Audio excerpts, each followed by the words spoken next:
ہم نے نہ جانے کتنی دعاؤں میں یہ دیکھا ہے کہ ائمہ طاہرین علیہ السلام استغفار کرتے ہوئے دکھائی دے رہے ہیں، توبہ کرتے ہوئے دکھائی دے رہے ہیں، تو کہیں نہ کہیں ممکن ہے کہ ہمارے اور آپ کے ذہن میں یہ سوال پیدا ہو جائے کہ کیا ان ذوات مقدسات کہیں خدا نخواستہ ان سے بھی کوئی گناہ سرزد ہوا ہے کہ جس کی وجہ سے یہ توبہ کر رہے ہیں یا استغفار کر رہے ہیں۔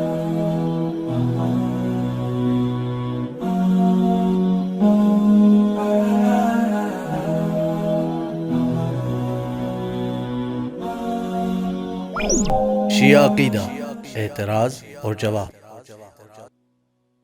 بسم اللہ الرحمن الرحیم۔ السلام علیکم ورحمۃ اللہ وبرکاتہ۔ میں آپ کا چند وقت لینے کے لیے آپ کے سامنے حاضر ہوا ہوں، اس کے لیے میں بہت معذرت چاہتا ہوں۔ آج کی جو گفتگو کا موضوع ہے وہ بھی عذر خواہی، توبہ اور استغفار سے متعلق ہے۔ ہم نے نہ جانے کتنی دعاؤں میں یہ دیکھا ہے کہ ائمہ طاہرین علیہ السلام استغفار کرتے ہوئے دکھائی دے رہے ہیں، توبہ کرتے ہوئے دکھائی دے رہے ہیں، تو کہیں نہ کہیں ممکن ہے کہ ہمارے اور آپ کے ذہن میں یہ سوال پیدا ہو جائے کہ کیا ان ذوات مقدسات جو کہ عصمت کبریٰ پر فائز ہیں، کہیں خدا نخواستہ ان سے بھی کوئی گناہ سرزد ہوا ہے کہ جس کی وجہ سے یہ توبہ کر رہے ہیں یا استغفار کر رہے ہیں۔ تو اس سوال کو لے کر کے میں آپ کے سامنے حاضر ہوا ہوں۔ شاید اسی وجہ سے میں نے جب اپنے کلام کا آغاز کیا تو آپ سے معذرت خواہی کی، کیونکہ ادب کا بعض وقت تقاضا یہ ہوتا ہے کہ انسان جب کسی کے سامنے جاتا ہے تو ادب اور احترام میں وہ توبہ کرتا ہے یا معذرت خواہی کرتا ہے، بھلے ہی اس سے کوئی گناہ نہ ہوا ہو، بھلے ہی اس سے کوئی غلطی نہ ہوئی ہو، لیکن احترام میں، ادب میں آدمی سامنے والے سے عذر خواہی کرتا ہے۔ مثلا اگر آپ کسی کے گھر میں مہمان بن کر کے گئے ہیں اور اس نے آپ کے سامنے بہترین سے بہترین نعمتیں رکھی ہیں، آپ کے لیے بہترین سے بہترین انتظام کیا، لیکن اس کے بعد بھی ادب میں وہ کہتا ہے کہ جو کچھ ہو سکا میں نے کیا، اگر کوئی کوتاہی ہو گئی ہو، کوئی کمی رہ گئی ہو تو اس کے لیے میں آپ سے معذرت چاہتا ہوں۔ اسی طریقے سے چونکہ یہ ائمہ طاہرین، یہ ذوات مقدسہ، یہ امامان معصوم، یہ ہماری اور آپ کی ہدایت کے لیے آئے ہیں، امت کی رہبری اور رہنمائی کے لیے آئے ہیں، تو یہ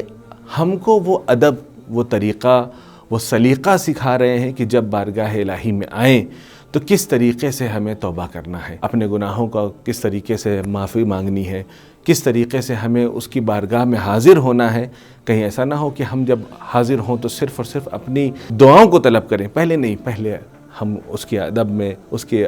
سامنے، اس کی بزم میں جب حاضر ہوں تو پہلے استغفار کریں، اپنے گناہوں کی معافی مانگیں۔ وہ ائمہ طاہرین ضرور معصوم ہیں، لیکن ان کا یہ ہمارے اوپر لطف و کرم ہے کہ جنہوں نے اپنی زندگی میں یہ چیزیں ہمیں کر کے دکھا دیں، وإلا شاید ہم کو یہ نہ پتہ ہوتا کہ کس طریقے سے توبہ کرنا ہے، کس طریقے سے استغفار کرنا ہے۔ لہٰذا یہ ان کا ہمارے اوپر لطف و کرم ہے کہ جنہوں نے ہمیں یہ طریقہ سکھایا اور ہمیں اس لائق بنایا کہ کس طریقے سے دعا کرنی ہے، کس طریقے سے مناجات کرنا ہے۔ اور اگر آپ ائمہ طاہرین کی بیان کردہ دعاؤں کا مطالعہ کریں گے تو اس میں دیکھیں گے کہ ابتدا میں حمد و ثنا ہے، تو اس کے بعد اقرار گناہ ہے، تاکہ اگر انسان نے کوئی گناہ کیا ہے تو اس کا اقرار کرے۔ اس کے میں بھی روایت میں آیا ہے کہ انسان کلی طور پر توبہ نہ کرے، بلکہ ہر وہ گناہ اگر اس کے ذہن میں اس کی ذرا سی بھی یاد باقی ہے تو اس گناہ کو اپنے ذہن میں لے کر کے آئے اور اس گناہ کی توبہ کرے۔ ممکن ہے کہ بعض گناہ یاد ہو، ممکن ہے کہ بعض گناہ یاد نہ ہو، لیکن جو گناہ انسان کو یاد ہے تو بہتر یہ ہے کہ وہ اس کی مغفرت کے لیے دعا کرے، اس کو اپنے ذہن میں ذکر کرے اور اس کے لیے طلب توبہ کرے۔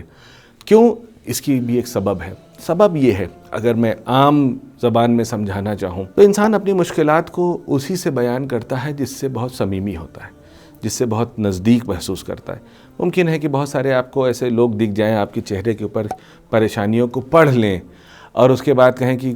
خیریت تو ہے، کہ آپ پریشان دکھائی دے رہے ہیں، لیکن نہیں، آپ دعا کیجئے۔ لیکن اگر کوئی صمیمی دوست ہوتا ہے، کوئی قریبی دوست ہوتا ہے، اگر وہ آپ سے کوئی اپنی پریشانیوں کے بارے میں پوچھتا ہے تو آپ اس کو اپنی تمام پریشانیوں کو تفصیل سے بیان کرتے ہیں۔ ہم اپنے اس عمل سے کہ ہم اپنی ہر پریشانی کو خدا سے بیان کریں، یہ اس چیز کو پہنچاتا ہے کہ ہم خدا کو کتنا نزدیک جانتے ہیں۔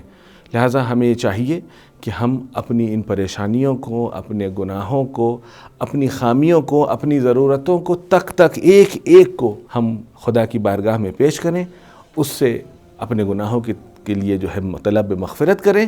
اور اپنے تقاضوں کو بے عین ہی مانگیں۔ یہ تعلیمات ہمیں ائمہ طاہرین علیہ السلام سے ملتی ہے۔ والسلام علیکم ورحمۃ اللہ وبرکاتہ۔